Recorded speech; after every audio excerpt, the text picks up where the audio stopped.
Mais la fille qui met la cigarette piquant qui vient du feu, ça m'énerve, par exemple. Et j'aime bien les filles qui ont un caractère de mec. Qui était le véritable amour de la vie de Johnny Hallyday? Cette question hante les fans depuis la mort du taulier en décembre 2017. Deux femmes se détachent. Sylvie Vartan, la première épouse, celle avec qui il a vécu 15 ans de passion dévorante. Et Laetitia, la dernière, celle qu'il a accompagnée pendant 23 ans jusqu'à son dernier souffle. Deux histoires d'amour. Deux femmes diamétralement opposées. Deux époques de la vie de Johnny. Mais laquelle était vraiment son grand amour?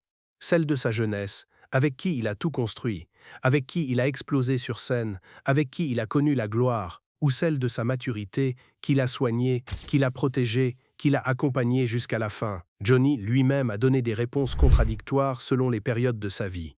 En 1979, il écrivait que Sylvie était sa préférence. En 1995, quand il rencontre Laetitia, il déclare que c'est la dernière femme de sa vie.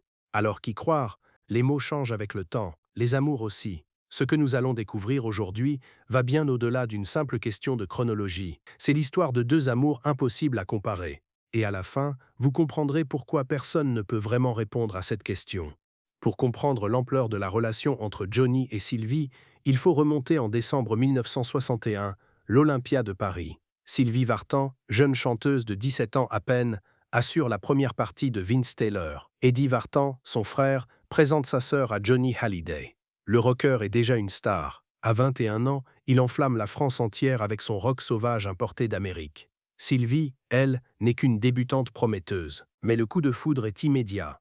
Johnny lance à Eddie « Je me la ferai bien » sans savoir qu'il parle de la sœur de son ami. En 1962, Sylvie devient la première partie de Johnny en tournée.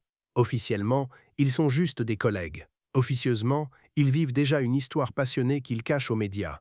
Quand la presse les interroge, ils répondent qu'ils ne sont que des copains. Mais tout le monde voit bien qu'il se passe quelque chose. La chimie entre eux est explosive. Sur scène, dans la vie, partout. Ils sont jeunes, beaux, talentueux. Ils incarnent la génération yéyé. Cette jeunesse insouciante et rebelle qui révolutionne la France des années 60, le 22 juin 1963, un événement marque l'histoire. Pour le premier anniversaire du magazine « Salut les copains », Europe 1 organise un concert gratuit place de la Nation à Paris. Johnny et Sylvie sont à l'affiche. On attend 30 000 personnes. Il en vient plus de 150 000, une marée humaine, une hystérie collective. Le lendemain, la presse ne parle que des débordements, des vitrines cassées, des voitures retournées, mais pour Johnny et Sylvie, c'est la consécration. Ils sont au sommet. En 1964, Johnny part faire son service militaire. 15 mois loin de Sylvie. 15 mois qui auraient pu les séparer. Mais au contraire, l'absence renforce leur amour. Sylvie lui écrit, elle l'attend fidèlement. Johnny obtient une permission spéciale pour l'épouser. Le 12 avril 1965, à Loconville, dans l'Oise, ils se marient. Ils voulaient une cérémonie discrète. C'est l'inverse qui se produit. Plus de 2000 journalistes envahissent la petite commune. Des hordes de fans hurlent « c'est le chaos », le mariage du siècle. Jean-Marie Perrier est témoin. Aux côtés de Carlos, la France entière suit l'événement comme un conte de fées rock'n'roll. Le 14 août 1966, David naît, le fils de Johnny et Sylvie. Mais ce jour-là, Johnny n'est pas là. Il est en concert à Milan. Sylvie accouche seule. Cette absence marque le début des fissures. Johnny n'était pas encore prêt à être père, reconnaîtra-t-il plus tard. Sa carrière passe avant tout. Les tournées s'enchaînent. Les absences se multiplient. Sylvie pardonne les infidélités. Elle essaie de comprendre, mais la douleur s'accumule. En 1970, le couple est victime d'un grave accident de voiture à Belfort. Sylvie est blessée.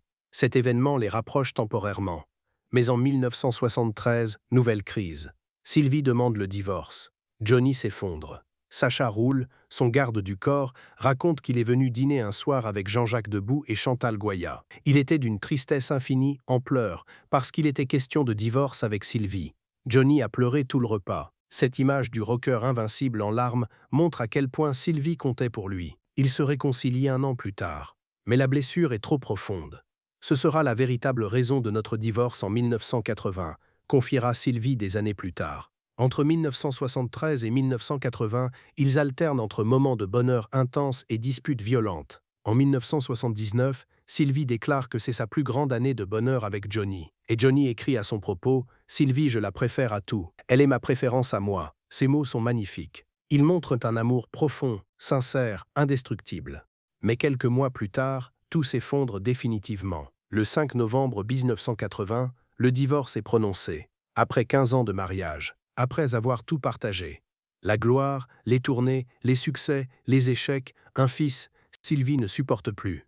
Les infidélités, les absences, la drogue, l'alcool, Johnny ne change pas. Il ne peut pas changer. Il est Johnny Hallyday, un rocker sauvage qui refuse les limites. Et Sylvie refuse de continuer à souffrir.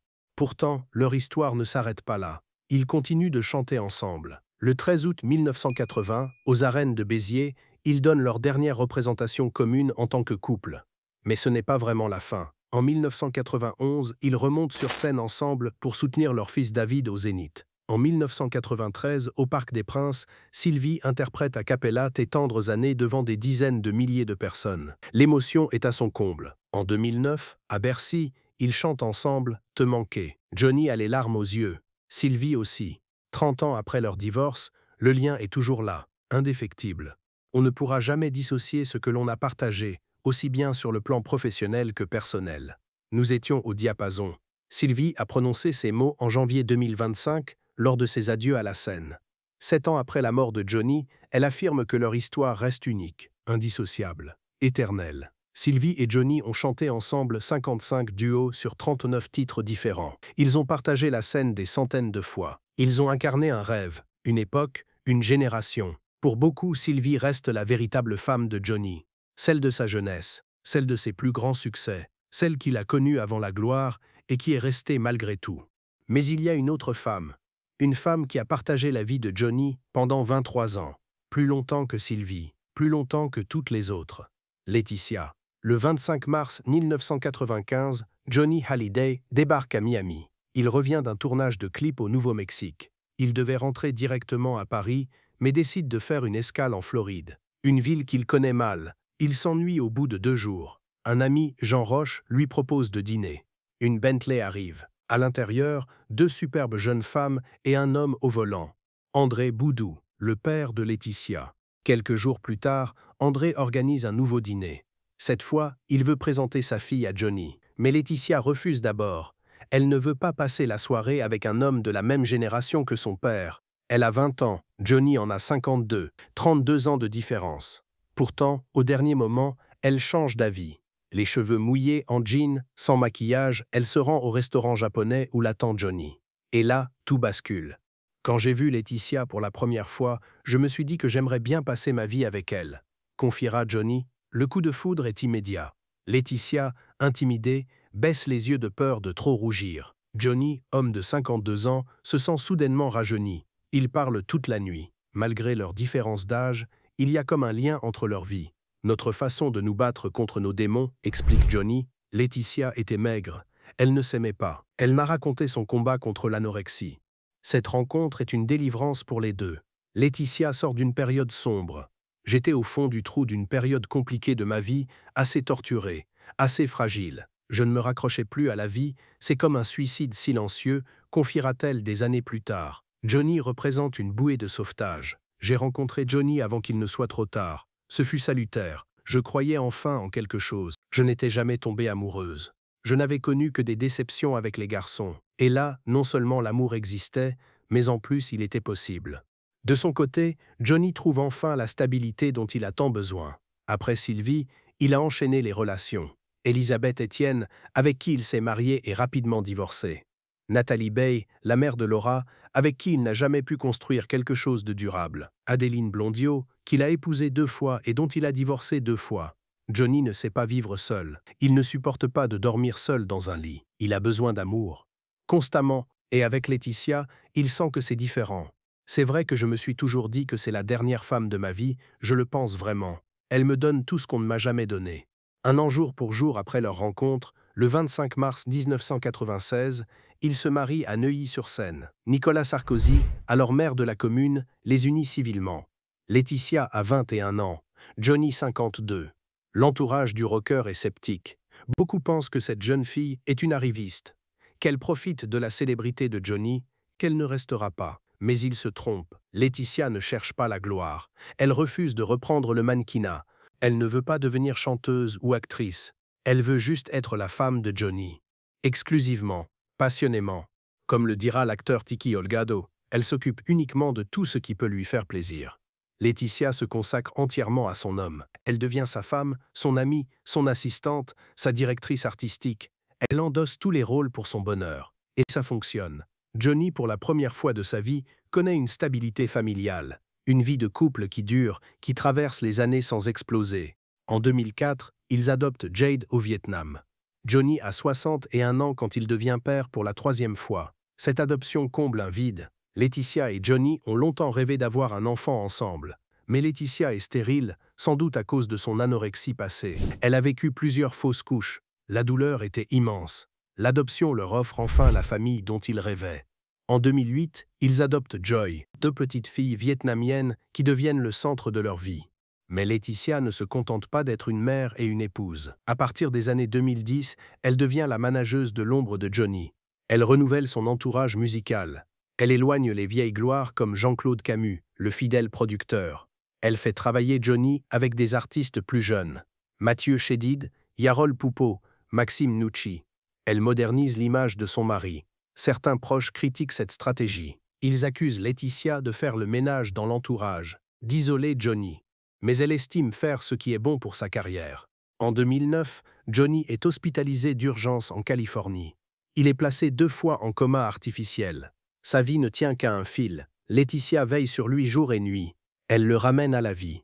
Cet épisode marque un tournant. Laetitia devient encore plus influente, plus protectrice. Certains diront plus contrôlante. Mais elle se voit comme la gardienne de Johnny, celle qui le protège de lui-même, de ses démons, de ceux qui veulent profiter de lui. Pendant 23 ans, Laetitia et Johnny ne se quittent jamais. Ils vivent à Gstad, puis à Los Angeles. Ils voyagent ensemble. Ils élèvent leurs filles ensemble. Ils affrontent ensemble les scandales, les critiques, les procès. En 2017, quand Johnny apprend qu'il a un cancer du poumon, Laetitia est là. Elle l'accompagne dans les traitements. Elle le soutient quand il décide de faire une dernière tournée malgré la maladie. Les vieilles canailles. Johnny veut être sur scène jusqu'au bout. Laetitia accepte même si elle sait que ça le fatigue. Elle respecte sa volonté. Le 5 décembre 2017, Johnny s'éteint à Marne-la-Coquette. Laetitia est à ses côtés. Elle tient sa main jusqu'à la fin. Il est parti heureux, dira-t-elle plus tard. Heureux d'avoir vécu cette vie. Heureux d'avoir connu cet amour. 23 ans de mariage. La plus longue union de Johnny, celle qui l'a accompagné jusqu'à son dernier souffle. Alors qui était le véritable amour de la vie de Johnny Hallyday? Sylvie ou Laetitia? La question semble simple, mais la réponse est vertigineuse de complexité. Car ces 2 femmes représentent 2 Johnny différents. Sylvie, c'est le Johnny de la jeunesse. Celui des années 60 et 70, le rocker sauvage qui conquiert la France. Celui qui vit à 100 à l'heure, qui enchaîne les excès, qui brûle sa vie par les 2 bouts. Avec Sylvie, Johnny découvre la gloire. Ils sont le couple yéyé par excellence. Ils incarnent une génération. Ils sont beaux, jeunes, rebelles. Leur amour est passion pure, feu et flamme, mais cette intensité les consume aussi. Johnny ne sait pas se poser. Il ne peut pas être le mari stable et présent que Sylvie mérite. Alors elle part, elle le quitte pour se sauver elle-même. Laetitia, c'est le Johnny de la maturité, celui qui a 52 ans quand il la rencontre, qui a déjà tout vécu, qui cherche enfin la stabilité. Avec Laetitia, Johnny trouve la paix. Pour la première fois, une femme accepte de se consacrer entièrement à lui, de ne pas avoir de carrière personnelle, de juste être là, toujours. Laetitia ne le juge pas, elle ne lui demande pas de changer, elle l'accepte tel qu'il est. Avec ses failles, ses démons, ses erreurs, elle devient son pilier, celle qui le tient debout quand tout s'effondre, celle qui le ramène à la vie quand il frôle la mort, celle qui l'accompagne jusqu'au bout. Mais peut-on vraiment comparer ces 2 amours? Sylvie et Johnny se sont aimés dans la tempête, dans le chaos créatif de leurs 20 ans. Ils ont tout construit ensemble.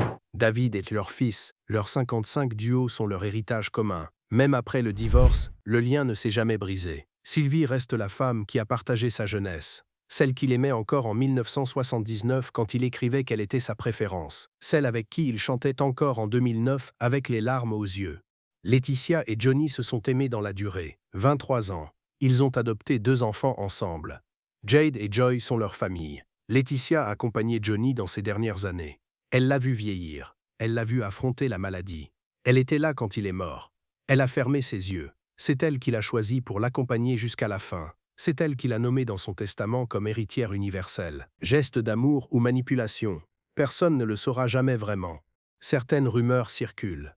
Des proches affirment que Johnny, dans ses derniers mois, n'était plus vraiment lui-même, que les médicaments altéraient son jugement, que Laetitia aurait profité de cette faiblesse pour l'isoler de ses vieux amis. Pour le couper de David et Laura, Eddie Mitchell parle de Johnny gouroutisé. Jean-Marie Perrier affirme que Johnny n'aurait jamais déshérité ses enfants. Sylvie Vartan doute que le testament traduise sa volonté. Toutes ces voix s'élèvent contre Laetitia. Mais sont-elles justes? Laetitia, elle, défend son amour. Elle affirme que Johnny était lucide jusqu'au bout, qu'il a fait ses choix en toute conscience, qu'il l'aimait plus que tout. Mon homme pouvait-il être manipulé? C'est mal le connaître, les détracteurs voient en elle une manipulatrice. Ses défenseurs voient une femme dévouée qui a sacrifié sa vie pour l'homme qu'elle aimait. La vérité se situe probablement quelque part entre les deux. Laetitia a été une épouse aimante, mais elle a aussi été une gestionnaire stricte de la carrière et de la vie de Johnny. Elle a pris des décisions que certains jugent discutables. Elle a éloigné des gens que Johnny aimait, mais elle l'a fait en pensant le protéger. Au fond, peut-être que Johnny a eu deux grands amours dans sa vie. Pas un, deux. Sylvie pour sa jeunesse, Laetitia pour sa maturité. Deux femmes qui ont marqué deux périodes distinctes de son existence. Deux amours incomparables parce que fondamentalement différents. Sylvie, c'était la passion destructrice. Laetitia, c'était la stabilité protectrice. Les deux étaient nécessaires. Les deux ont façonné l'homme qu'il était. Johnny lui-même n'a jamais tranché. En 1979, il écrivait que Sylvie était sa préférence. En 1995, il disait que Laetitia était la dernière femme de sa vie. Ces deux déclarations sont vraies, à des moments différents, dans des contextes différents. L'amour évolue, change, se transforme. On n'aime pas à 20 ans comme on aime à 50. On n'aime pas dans la passion folle comme on aime dans la tendresse du quotidien. Alors, qui était le véritable amour de la vie de Johnny Hallyday?